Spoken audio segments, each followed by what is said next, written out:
রান্না একটা শিল্প। রান্না করতে জানলে প্রতিদিন গরু কাশি জবাই করা লাগে না। কলার মোচা দিয়েও স্পেশাল ডিশ তৈরি করা যায়, সেটাই আজকে আমি তোমাদের করে দেখালাম। তাহলে চলো রান্নাটা করে নিই।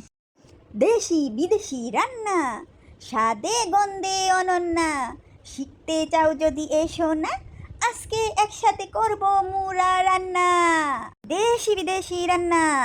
মোচা থেকে আমি আগেই কুলে কুলে ছড়াগুলোকে আগে আলাদা করে নিয়েছি। এখন এর মধ্যে থেকে ওই যে কাঠির মতো যে শক্ত অংশটা থাকে সেটা, আর নৌকার মতো অংশটা ফেলে দেবো। ওই কাঠিটা অবশ্যই ফেলে দিতে হয়।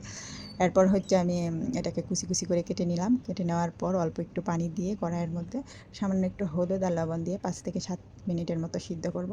এতেই হয়ে যাবে। এর মধ্যে যে কষ থাকে প্রচণ্ড, সেই কষটা জড়ানোর জন্যই এটাকে অল্প একটু সিদ্ধ করে নিতে হবে।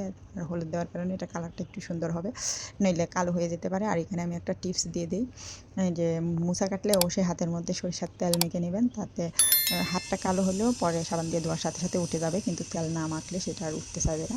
এখন আমি এটাকে সিদ্ধ করে কলান্ডার দিয়ে উঠিয়ে নিলাম, পানি ছেঁকে ছেঁকে উঠিয়ে নিলাম। আর বাকি সব কিছুই আমি কেটে রেখেছি। আলুটা কেটে রেখেছিলাম, আলুর মধ্যে আমি অল্প একটু লবণ আর হচ্ছে হলুদ দিয়ে মেখে নিলাম। এই তো আমি একটা কড়াই বসিয়ে দিয়েছি, কড়াইয়ের মধ্যে কুকিং অয়েল আর কি দিয়ে দিলাম। আমরা যেহেতু নারকেল তেল খাই সেটাই দিয়ে দিলাম। এর মধ্যে ওই যে মাখিয়ে রাখা আলুটাকে প্রথমে ভেজে নিব। আর এটাকে অবশ্যই লো মিডিয়ামে ভাজতে হবে, বেশি তাপমাত্রায় ভাজলে এটা পুড়ে যাবে। কোনো কিছু ভাজাভাজি করলে সবসময় লো মিডিয়ামে করতে হয়। আমি ভেজে নিলাম। এখন এই তেলটার মধ্যেই আমি আবার পেঁয়াজ কুচিটা দিয়ে দিলাম। পেঁয়াজ কুচিটাকে কতক্ষণ ভেজে নিব। এই তো আমার পেঁয়াজ কুচিটা ভাজা হয়ে গেছে। এখন এর মধ্যে আমি দিয়ে দেবো 2 টুকরো দারুচিনি, 3টা এলাচ, আর হচ্ছে 4টা ব্ল্যাক পেপার আর লবঙ্গ। এর মধ্যে দিয়ে দিলাম 3 চামচ আদা রসুন বাটা। আমি আদা এবং রসুন সমান করে একসাথে ব্লেন্ডার করে রেখেছি, এখান থেকে আমি 3 চামচ দিয়ে দিলাম। এরপর আমি একটা টমেটো কেটে রেখেছিলাম, টমেটোটাও দিয়ে দিলাম। দিয়ে টমেটোটাকে ভালোভাবে পেস্ট করে নিব।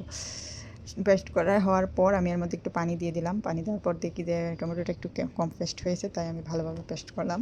এখন এর মধ্যে দিয়ে দিছি 1 চামচ হলুদ, 1 চামচ ধনিয়া, আধা চামচ জিরা, আধা চামচ লাল মরিচের গুঁড়ো, আর পরিমাণ মতো লবণ। এরপর আমি আর একটু ভালোভাবে পেস্ট করে তারপর কাঁচামরিচটা দিব। যখন টমেটোটা ফুললি পেস্ট হয়ে গেছে তখন আমি কাঁচামরিচটা দিয়ে একটু কষাই নিলাম। মশলা কষানো হওয়ার পর এর মধ্যে আমি ভেজে রাখা আলুটা দিয়ে আরও কিছুক্ষণ ভেজে নিলাম, কারণ আলুটা যদি ভাজার সময় একটু কম সিদ্ধ হয় এইখানেই সিদ্ধ হবে। এরপর আর সিদ্ধ হওয়ার মতো চান্স থাকবে না, কারণ অল্প সময় রান্না করব। এরপর আমি চিংড়িগুলোকে দিয়ে আর একটু পরিমাণ ভেজে নিয়ে এর মধ্যে দিয়ে দিলাম মোচাটা। যেহেতু আমি মোচাটা সিদ্ধ করে রেখেছি, এটা আলাদা করে সিদ্ধ হওয়ার জন্য সময় লাগবে না। এখন শুধু আমি উল্টে পাল্টে ভেজে তেলটা দেখলাম বের হয়ে আসছে, যেহেতু আমি কোনো পানি দিই নাই, 2 মিনিটেই তেলটা বের হয়ে আসছে। এখন এই যে অল্প একটু পানি দিয়ে এখন ডেকে দিয়ে 5 মিনিটের মতো রান্না করব। আর 5 মিনিটের মতো রান্না করলেই আমার রান্নাটা একবারে কমপ্লিট হয়ে যাবে।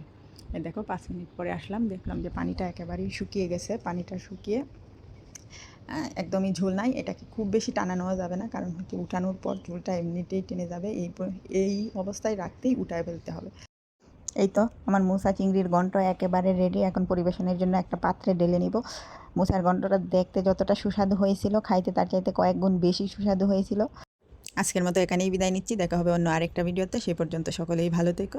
আমাদের ভিডিওটা ভালো লাগলে লাইক, কমেন্ট, সাবস্ক্রাইব করতে ভুলো না। টাটা।